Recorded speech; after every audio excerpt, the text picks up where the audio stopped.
So, renationalisation, more power for the workers, and an invocation of Clause 4.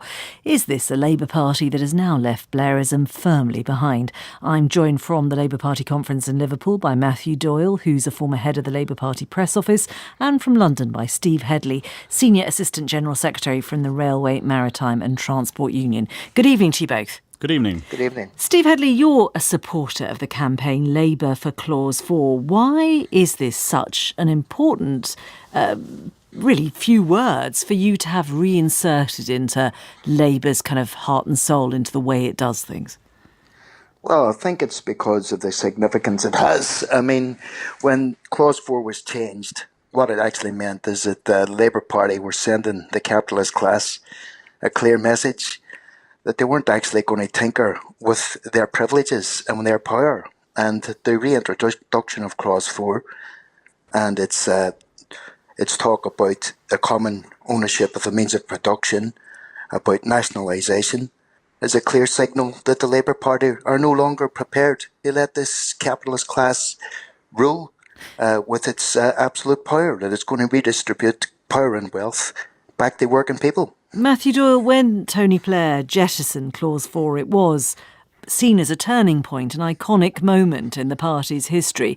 The fact that it's so openly being discussed again and is clearly popular among members of the party, what does that say to you about where Labour has travelled to? Well, firstly, any leader has the right to propose any constitutional changes they want. So if Jeremy wants to announce in his speech on Wednesday that he thinks now's the time to consult on rewriting Clause 4, he's every right to do that. What I would question is the reasons as to why that is necessary. I'm not clear from reading the version of Clause 4 that we have at the moment what there is in that text that somehow stops a Labour government doing any of the things that it wants to do. Why is this an issue that needs to be brought back at this time? And, you know, the fact of the matter is that even before Tony Blair changed Clause 4 as it was before, let's be honest, for decades people knew it wasn't really true as a statement of what a Labour government would have done. And frankly, the old Clause 4 isn't true as a statement of what a John McDonnell or a Jeremy Corbyn Steve government Hedley would do. Well, just wait and see on all that. What it does do, it sets Labour back on a socialist path. We've had squatters in the House for 30 years. We've had the Blairite Liberals in the House, and we're about to turf them out. And what we're going to do is return to that Clause 4, which was forged in the heat of the 1917 revolution in Russia. We had working people in this country demanding to be treated as more than serfs. They wanted to own the means of production. They wanted to have the full fruits of their labour. Well, Steve Hedley, that sounds more like you're interested in Labour becoming a vehicle for communism rather than socialism. Well, socialism is a step on the road to communism. And if you take a Marxist view, you have to have socialism, then advanced socialism, then communism. So in a sense, but you're saying there's perhaps the current membership of the Labour Party, 500,000 members, many of whom may support your point of view, they may not. But can you win over potential Conservative voters? Is this the way to usher in a Labour government? I'm not interested in winning over Conservative voters. At the end of the day, what we have to do is appeal to working class people, many of whom don't vote at all, because they feel abandoned by all the political parties.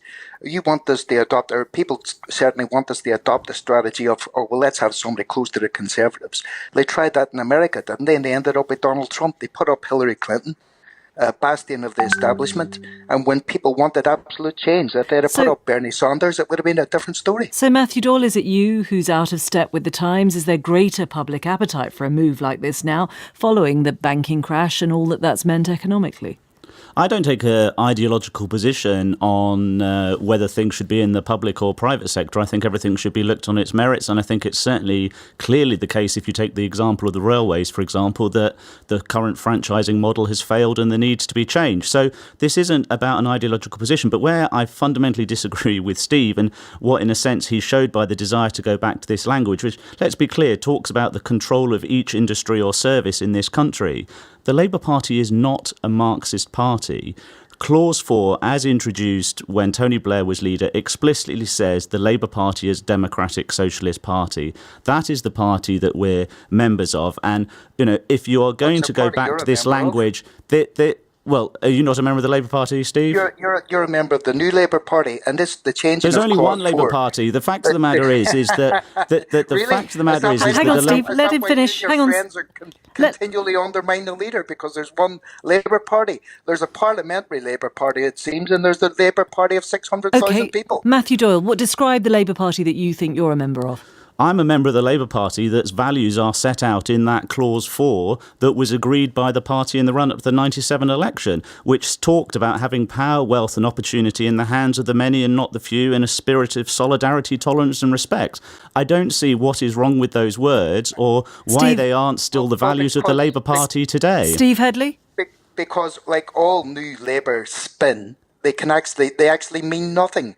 And the Liberals in the Labour Party are on their last legs. Their day is over, and our day is just beginning. Matthew Doyle, half 500,000 voters, 500,000 rather members who appear to support Jeremy Corbyn. You've lost the party. You've lost this battle.